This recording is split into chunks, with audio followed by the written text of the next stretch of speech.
Okay, good morning. Thank you all for being here. We are gathered here this morning because we want two bipartisan efforts to succeed. We want the bipartisan retail theft package in this legislature to pass and to become law. And we want the bipartisan Prop 47 reform initiative to pass. And I want to emphasize that this is a bipartisan initiative. It was signed by Republicans and Democrats. It's endorsed by Democratic mayors, Democrat London Breed from San Francisco, Democrat Todd Gloria from San Diego. But unfortunately, it has incurred the ire of the governor and the attorney general, who oppose it and don't want to see it go to the ballot.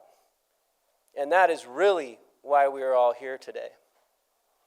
And it was hard yesterday to watch the Democratic leadership try to come up with an excuse for these poison pill amendments that are trying to kill, that are doing damage to the good bipartisan work that has been done on this retail theft package. Now, the pro tem called our accusations of this gamesmanship and this pure politics, he called it hogwash yesterday. Well, as someone who grew up on a farm, I'm very familiar with what hogwash is. I know it when I see it.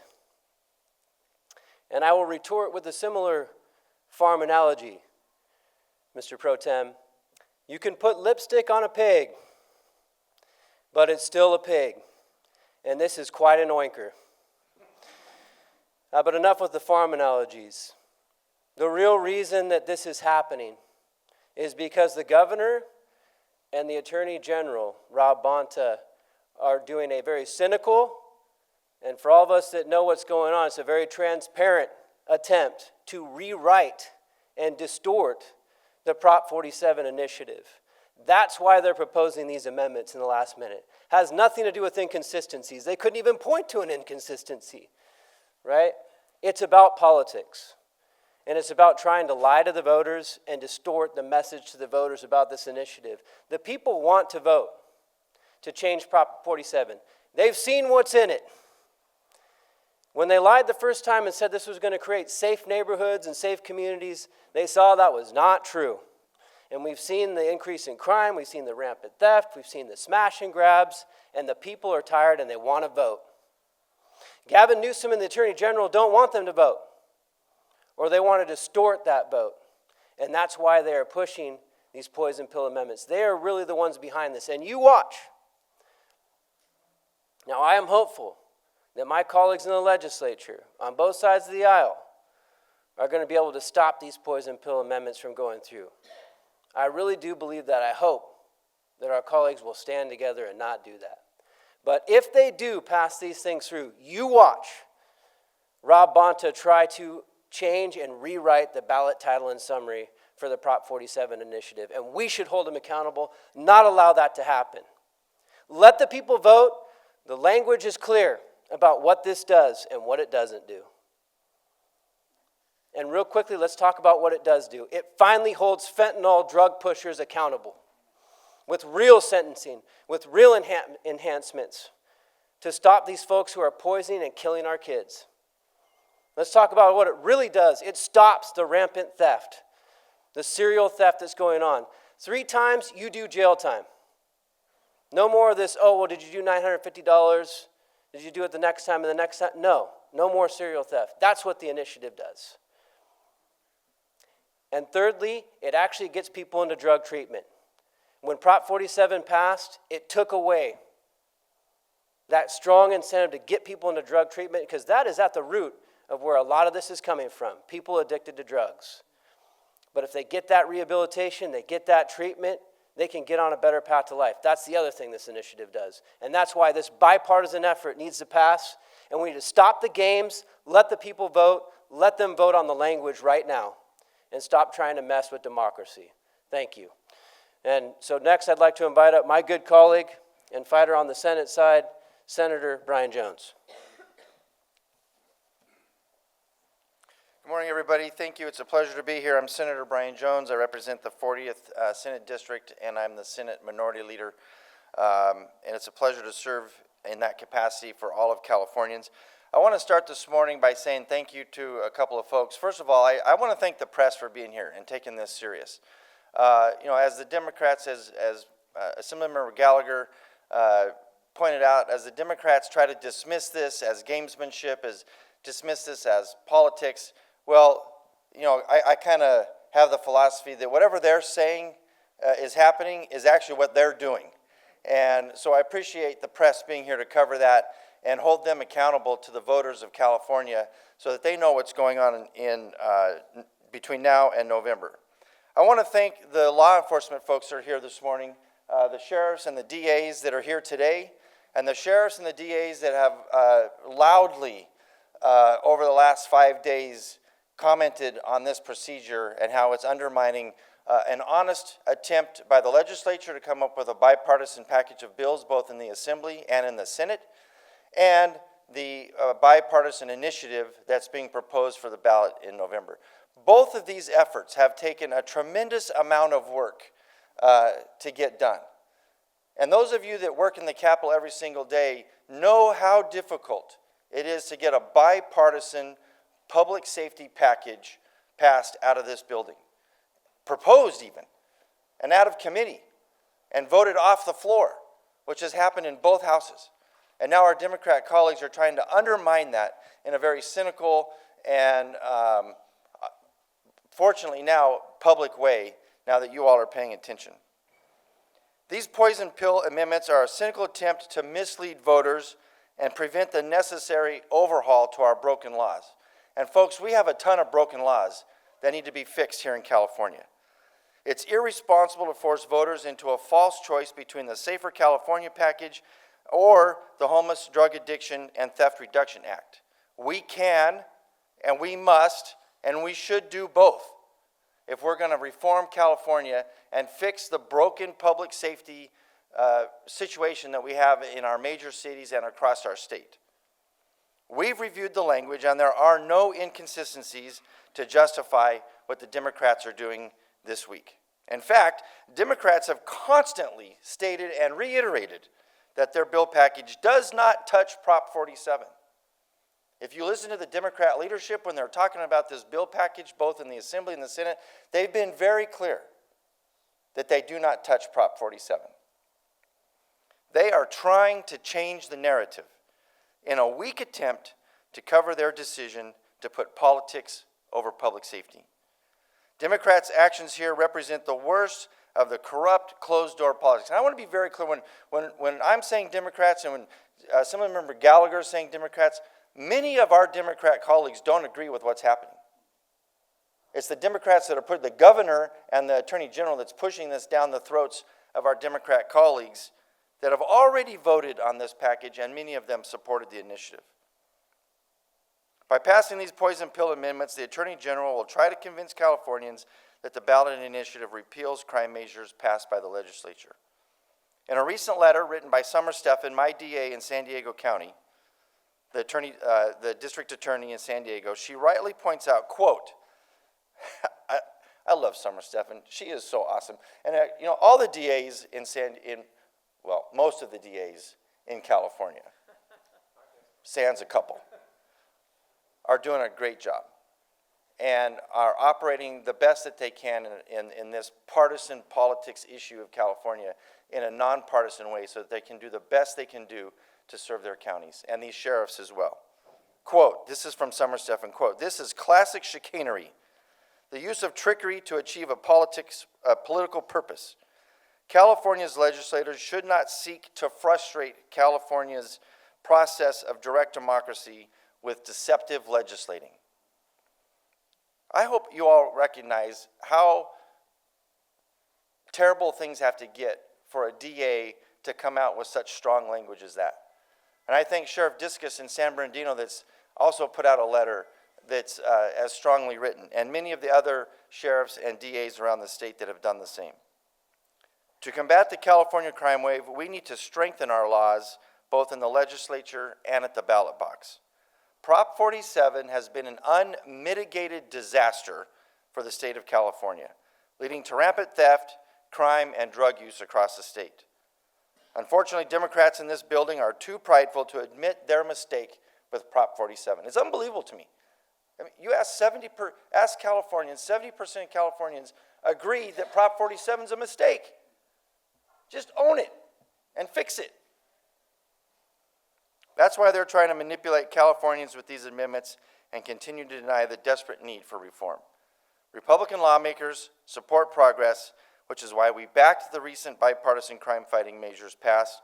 While these measures are encouraging, they still miss the mark by avoiding any reform to Prop 47. We will not back these measures with these poison pills in them. Importantly, we urge the proponents, and just as importantly, and maybe more importantly, we urge the proponents of the ballot, of the initiative, the proponents of the initiative and the supporters of the initiative, both Democrats, Republicans, and no party preference, elected officials and others, to withstand the pressure from the governor, the attorney general, and Democrat leadership to withdraw the ballot. Do not withdraw the ballot measure. And do what is right for the state. And my colleagues up here and I will continue to encourage and admonish our Democrat colleagues to do the same thing, to fight for our state. One more group of people I want to thank are the parents and the families of the crime victims that are here representing their families today. It's unbelievable to me that we're in this position, that we have to subject these families to this continuous pressure to show up and to testify and to say what's going on in this state. It's not fair to them that they had to go through it in the first place, and it's not fair to them that they have to continuously show up and help us fight for this. So I want to say thank you to the families that are here today as well. Thank you very much.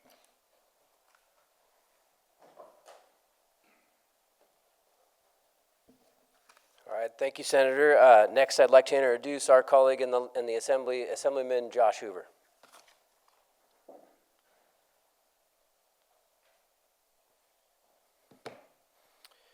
Thank you.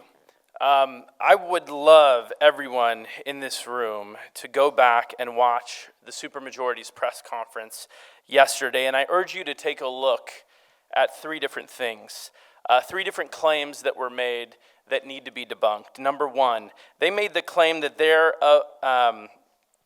retail bills are superior to the initiative to reform Proposition 47.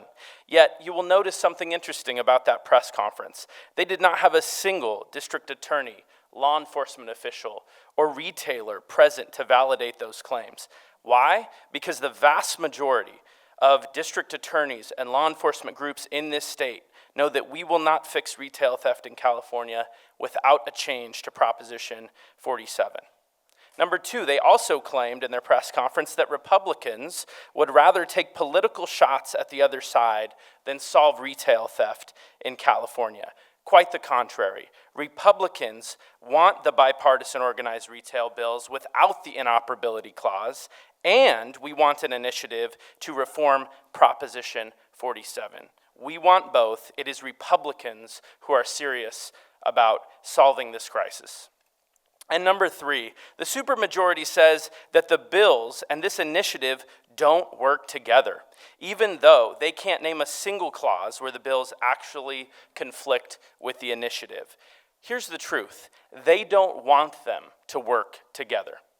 Speaker Rivas went on Fox 11 LA 2 weeks ago and said Prop 47 is working. Governor Newsom told KCRA 3 last week that the initiative doesn't need to be on the ballot. And Pro Tem McGuire said yesterday in the press conference that he doesn't want changes to Proposition 47 because it will put more criminals behind bars. I would like to know how they plan to solve retail theft without holding people accountable. They want to kill an initiative that over 900,000 Californians signed on to, and they need to stop putting politics over the people of California. And here's their game plan for how they're going to do it. Our leader laid it out very clearly. They're going to amend the bills with this poison pill inoperability clause. They will then amend the bills with an urgency clause to go into effect immediately upon signature of the governor.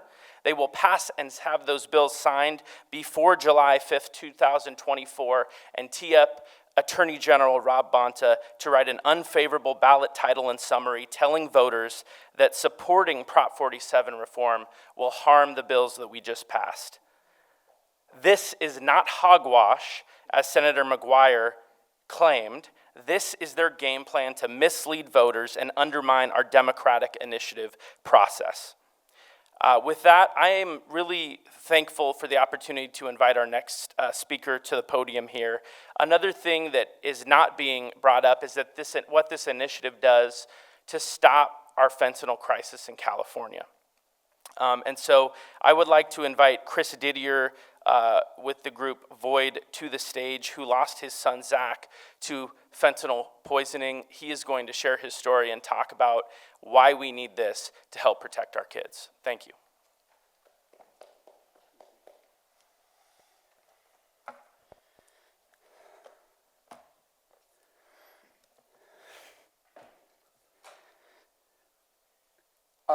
I guess I have a disclaimer. This is not an easy topic to talk about.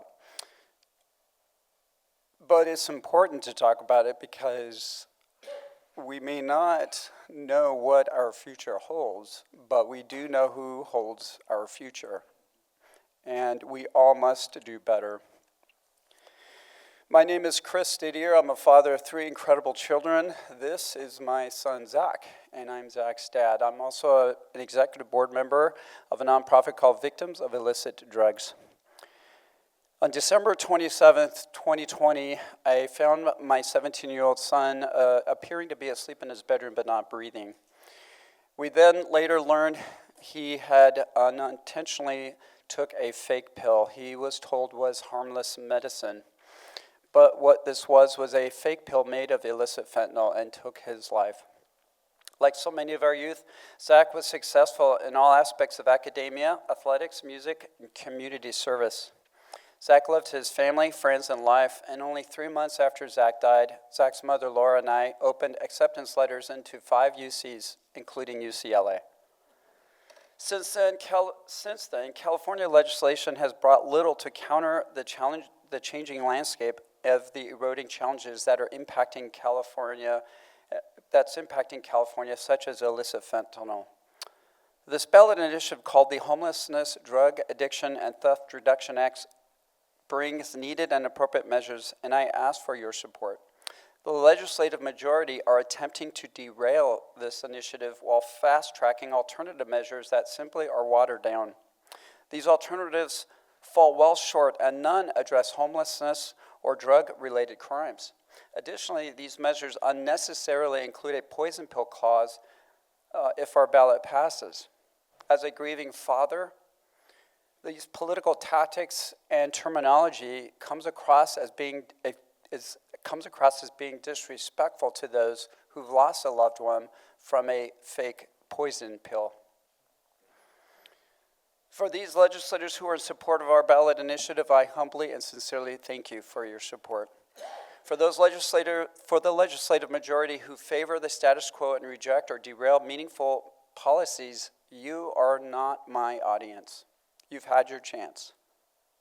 As voters, we are simply needing to address 2 simple questions here. 1, why is majority legislation only now trying to act that gives the appearance of meaningful improvements? Is this because the ballot initiative has garnered almost twice the needed signatures? And 2, why is there a need to include a nullification clause on these fast-track alternatives? Can't these bills coexist? As David Brooks shared to the graduating class of University of Chicago, once a society tolerates dishonesty, incuriosity, and intellectual laziness, everything else falls apart. Every day, more Californians are witnessing the erosion of California theft and drug issues and wanting change. Today, I stand before you with a profound sense of urgency to find a way to help turn heartbreak pain into heartfelt purpose. Now is the time for all California voters to act this November and support this ballot initiative that can bring meaningful progress for a healthy golden state of tomorrow. Thank you and Godspeed.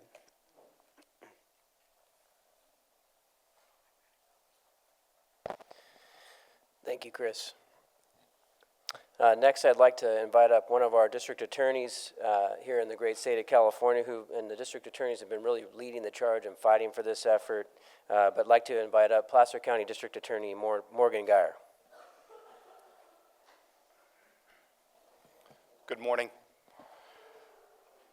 My name is Morgan Geyer. I'm the Placer County District Attorney. Thank you all for being here. I want to add and expound a little bit on what my friend Chris just talked about, and that is the fact that these bills, the leadership's retail theft package, are good bills. They can and should coexist with the initiative. That's the way the process is supposed to work. These inoperability clauses that are placed into these bills is quite simply dirty. It's placing politics over problem solving.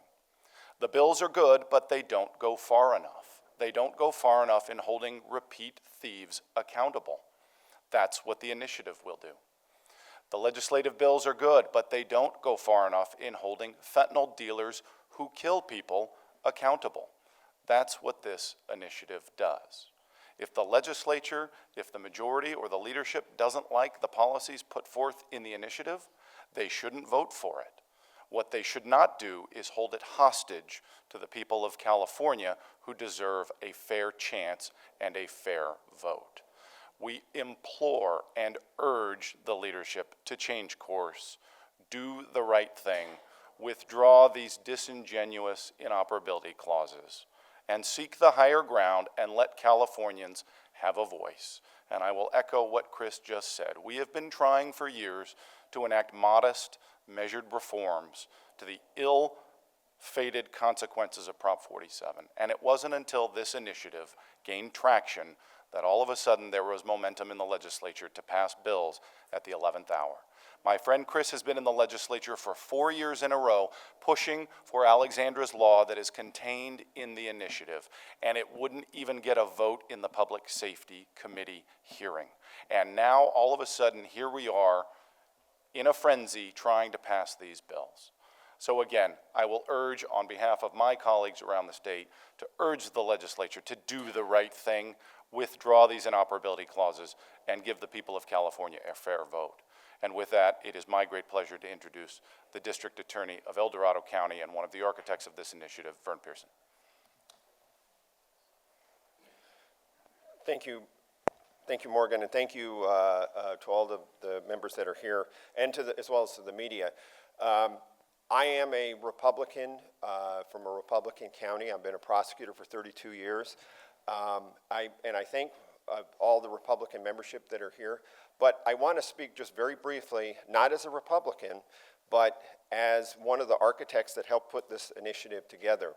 From a practical standpoint, Jeff Reisig, my colleague in Yolo County, a blue county, talking about this several months ago. He has, by background, a nephew who is a heroin addict that lives on the streets of Sacramento. And we said, how can we fix the problem here? How can we do it in a bipartisan measure to where we won't have the partisan politics and bickering and fighting that has plagued California so much? The outcome of that is the initiative.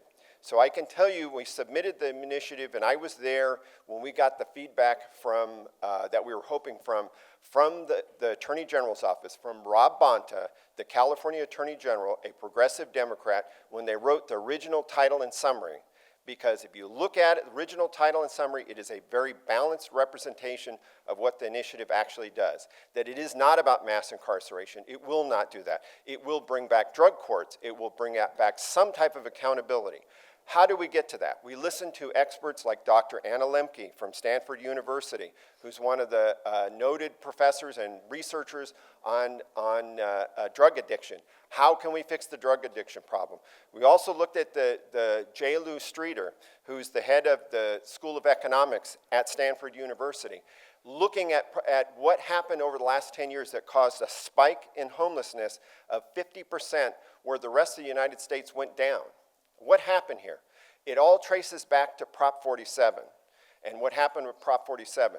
We knew that we were on the right track with the way this initiative was drafted when the mayor of San Francisco, London Breed, a progressive Democrat, the birthplace of Prop 47, where George Gascon hatched this idea of Prop 47, the mayor of San Francisco endorsed the initiative.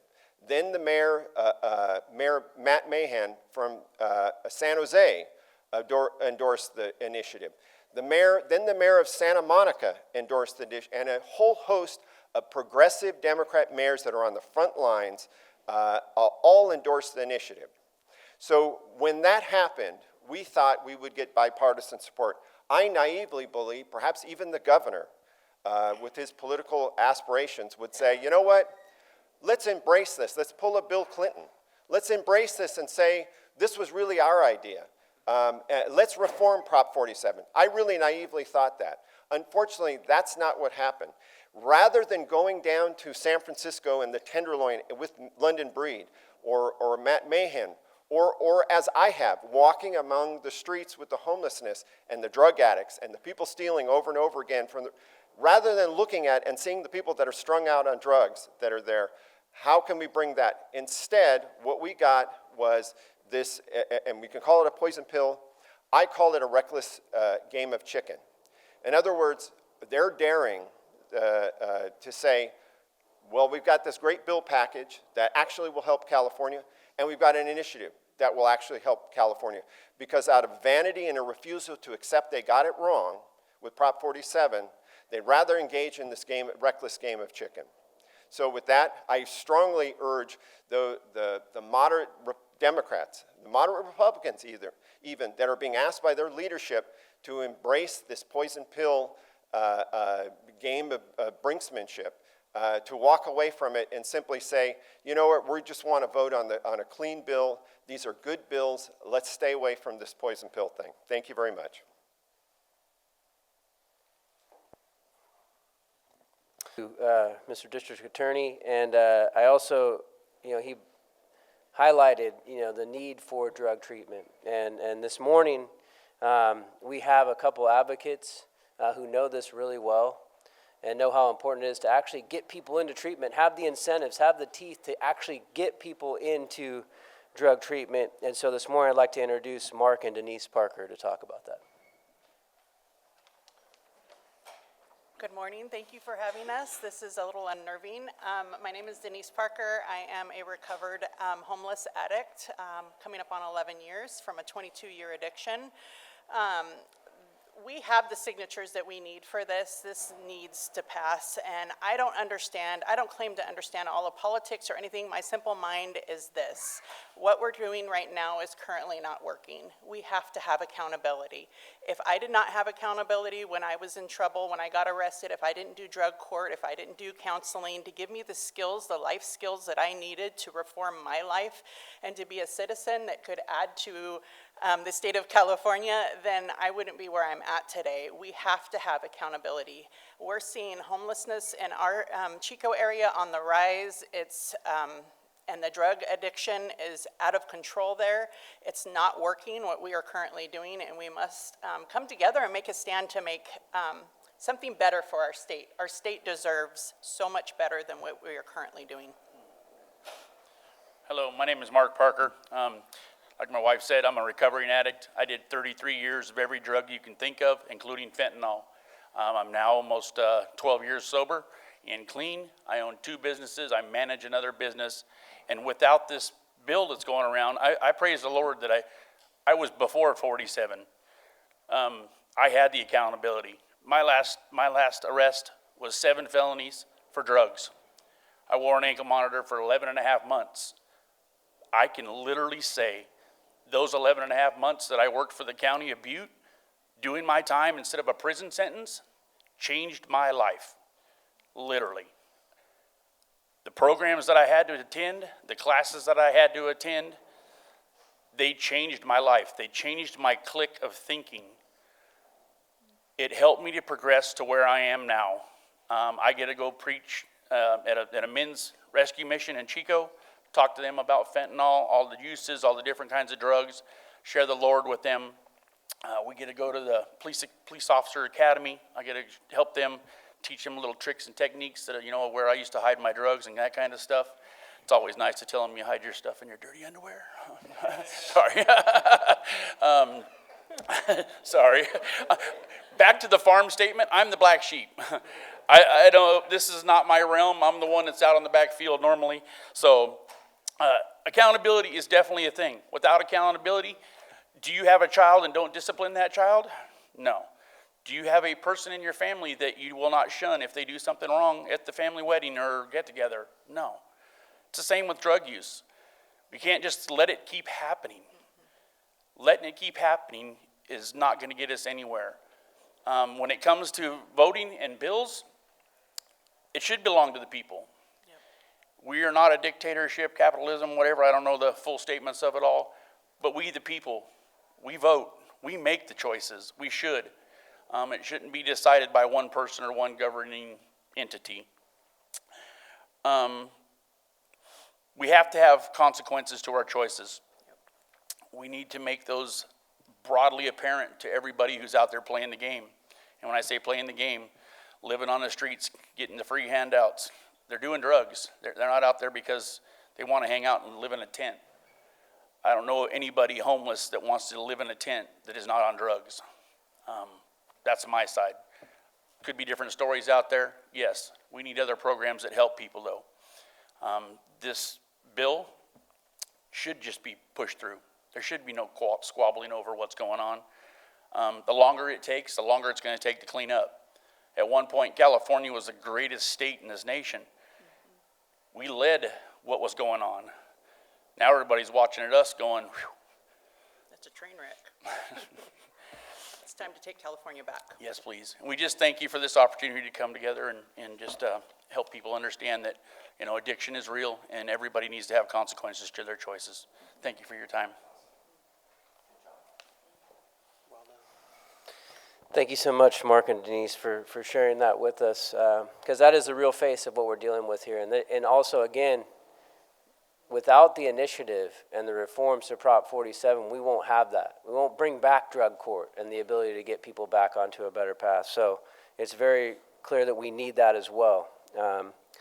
So next, I'd like to invite up, one of my great colleagues in the legislature, Assemblyman Tom Lackey. Well, thank you, everybody, for being here. I think you've seen and heard from ordinary people that what we're talking about here today is not really controversial. A lot of my experience here in the legislature, we've dealt with some very engaging battles of differences of opinion. And I think those are healthy, and that's really what a democracy stimulates and encourages. But deception is not a partner in democracy. It's simply dishonesty. And we're talking about this initiative in amending Prop 47.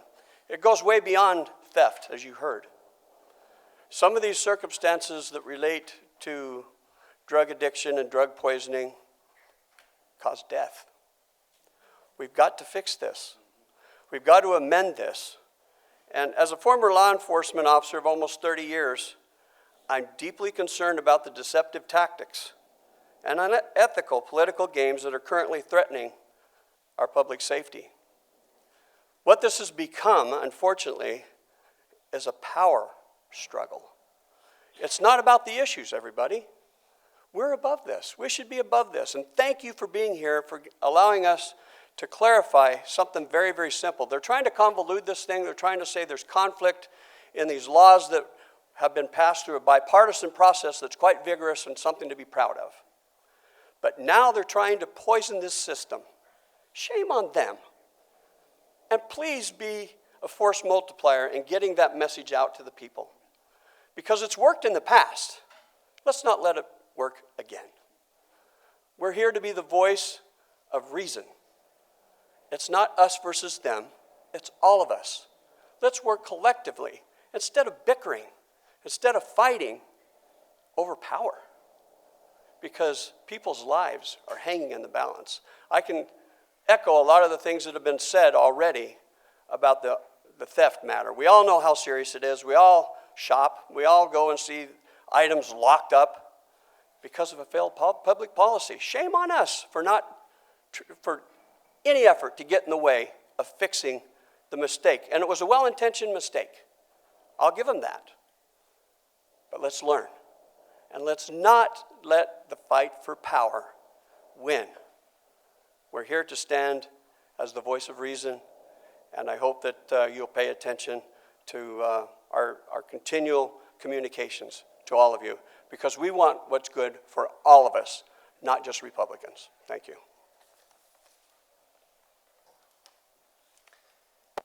Thank you, Assemblyman. And last but certainly not least, I'd like to invite up a woman who's been really a force, in educating about the dangers of fentanyl. She started a group called Arrive Alive California. So I'd like to invite up Angela Webb. Good morning, good morning. My name is Angela Webb. I'm the CEO of Arrive Alive California, and we provide youth-focused, dynamic prevention education for our youth. We're here because California is in a critical juncture with the Homelessness, Drug Addiction, and Theft Reduction Act, a crucial initiative aimed at reforming Proposition 47. This initiative will strengthen our ability to hold drug traffickers accountable, as I like to call them, death dealers accountable, and connect those struggling with addiction to the treatment they so desperately need. With over 900,000 signatures, this initiative will be on the November ballot, showing significant public support for change. Yet there are attempts to force Californians into false choices between supporting a public safety bill and this essential initiative. We must not be divided in our efforts to protect our communities, our families, and our youth. Our state is facing a youth fentanyl crisis of unprecedented scale. Each year, thousands of young Californians are exposed to this deadly drug, and now it is 1 in 5 deaths from the ages of 15 to 24 are because of fentanyl. Current policies under Prop 47 are barriers that prevent these young people from accessing life-saving rehabilitation. And none of the package in this public safety bill even addresses the fentanyl crisis that we are facing. This initiative, however, seeks to address these issues straight head-on. It will ensure that young people will have a better access to drug treatment and hold fentanyl dealers accountable with appropriate punishments. This is critical for saving lives and deterring further criminal activity. While California has made strides in addressing the fentanyl crisis, significant gaps remain. This current public safety proposal does not significantly tackle the problem, but this initiative fills that gap, providing a more comprehensive approach that addresses both prevention and accountability. We must educate our youth about the dangers of counterfeit drugs and make clear to all those who sell this drug that their action will not go unpunished. Alexandra's law include this in its initiative, sends a clear message. Continued fentanyl sales that lead to deaths can result in homicide charges. Our goal is not to only punish, but to prevent further tragedy by deterring this deadly behavior. This initiative is not just about reform, it's about saving lives and creating a safer future for our youth. We urge Californians to support this critical measure in November. Thank you. Thank you, Angela, and thank you all for joining us this morning. And I'll end with this. Let's not let this great bipartisan work that's been done this year get thrown away for politics, for pure politics, right? We've had some great work that's been done. I want to acknowledge our assembly member in our caucus, Juan Alanis, who's done some great work in this legislature trying to bring people together to get this package moved forward. But if we have these poison pills go into these bills, it's going to hurt all of that work that's been done this year. And it's going to distort and undermine a great initiative that is bipartisan, to change Prop 47, to make those reforms that we all know are needed and that the people are demanding. So let's do it all. Let's do both. Let's not make it an either or. All right, with that, if there be any questions from the media, we'd be happy to answer them. Yeah, Assemblyman, there are many similarities between elements on the retail theft side, between the legislature package and the initiative. Can you talk about what specifically about Prop 47 you feel needs to change? Is it just petty theft with a prior? Because that seems to be the main difference. Well, look, I'll start off like we have, for example, Senator Wiener has a bill about auto theft and smash and grabs, and not requiring that the door have to be locked or prove that the door is locked to prove that crime, right? There's no conflict with that and what's being done in Prop 47. Absolutely none, right? They can go together. But also, like, yes, part of what is not done in this package is that they're not getting at the daily theft that goes on every day. They talk a lot about organized retail theft. When they say that, they mean that you have to prove that it's part of some conspiracy and gang, organized effort. Well, there's people going in every day, and just because they know, because of Prop 47, and because of the things that have been passed out of this legislature, they know there will be no consequence for crime. They go in every day and steal whatever they need. And they walk right out. The governor himself saw it in Walmart, right? And the very thing that he saw is what we're talking about and what the initiative actually addresses. Is someone who just walks in and says, hey, I know I can steal, and I'm just going to do it, and no one's going to stop me. And without this initiative, we can't stop that. But what specifically about the initiative, what specifically about that would change Prop 47 in the way that you guys want? Like, what element of it? Well, it allows you to accumulate, add the thefts, right? And it also says after 3 thefts that you will do jail time, right? Yes. And that's real accountability, because what we have right now is zero. I mean, people can steal every day, and as long as it's under $950, it's a misdemeanor and probably likely a citation, cite, and release. And that's not just me saying that. I mean, that's law enforcement officials. That's Jim Cooper, the Democratic sheriff of Sacramento, saying that. It was very adamant early on that we need those changes. So, like, again, this has been a very bipartisan, I think, effort, and it's pure politics by the governor. It's amazing to me. Why is the governor and others being so adamant against this, right? Why are they trying to do these underhanded tricks? Because look, he is behind it. I think he absolutely is behind these last-minute amendments. I also just wanted to ask Senator Jones, you cited some statistics that 70% of Californians want to see Prop 47 change. Can you tell me where you got that? That has been showing up in some internal polling, so I will try to find the source of that and get that to you so that we have a legitimate source on that. And the main sticking point from the other side is these inoperability clauses saying there's conflicts. Are there any conflicts that can be identified? No. And I think you saw that yesterday. They struggled to name even one. I think the only one that I heard them bring up was something about an inflation factor on the 500,000. I mean, look, and here's the real truth, and they know this too. If there were any, we could immediately address them in January, after the initiative passes. Right? We could immediately address those, and we could use urgency clauses to address it immediately. We all know that, and look, this has been a bipartisan effort, so there's no reason to think that wouldn't happen. So all of their excuses, I think they can be seen for what they are. They're subterfuge, because they really just want to kill this initiative. They don't want it to pass, and Gavin Newsom doesn't even want people to vote on it. And he said that publicly. He goes, I don't think we need the initiative, right? Well, the people do. 900,000 people actually think we do. And I think we should allow the people the chance to reform Prop 47 so that we can keep our communities truly safe.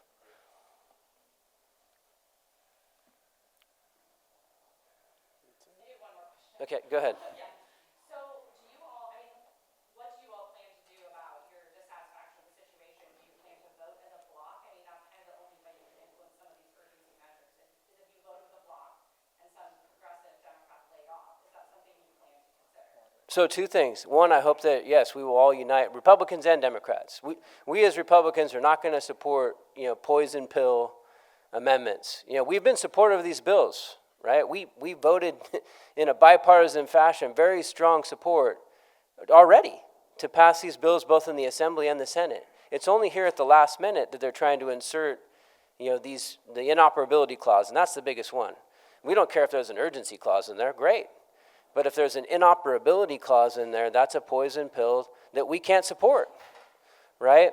And I believe that we will I am very hopeful that we'll have Democrats joining us to say enough is enough, stop that. let's move forward and let's do both. And then secondly, if they do, I hope they don't, but if they do, we need to hold Rob Bonta accountable and say, you cannot change that ballot title and summary. Do not do it. And we will start a petition. And we'll do everything we can to put the pressure on him to say, do not do this gamesmanship. The title is what it is. He already gave it a title and summary. And so if they're really not up to no good, then they shouldn't do that. And I think there's two solid things that people should be calling in their legislators and calling in and holding the Attorney General accountable on that because they're tired of it. We're tired of the gamesmanship. Let's just do what's right for Californians. Are there suggestions that the ballot title and summary could change, or is it just something that you're in fear of? We believe that that's what the real motivation is here. So we'll see, and there is the ability to do that up until July 5th. They can actually change that. So I think that is what everybody is very concerned about. Have you heard, I don't know what you can say with private discussions, have you heard from moderate Democrats, and what are they telling you? I think there's a lot, I mean, it was said earlier, I think there is some dissatisfaction on their side, with these last minute amendments. And we'll see when these things come forward. It is my understanding that there will not be amendments in committee today. I hope that's the case. That would be good, but let's make sure that they don't happen at all, and let's move these things forward. They've already gotten the support. Everybody agrees on these bills in substance. Let's just not play games and get them forward, and then the people will pass the initiative, and we'll finish the job.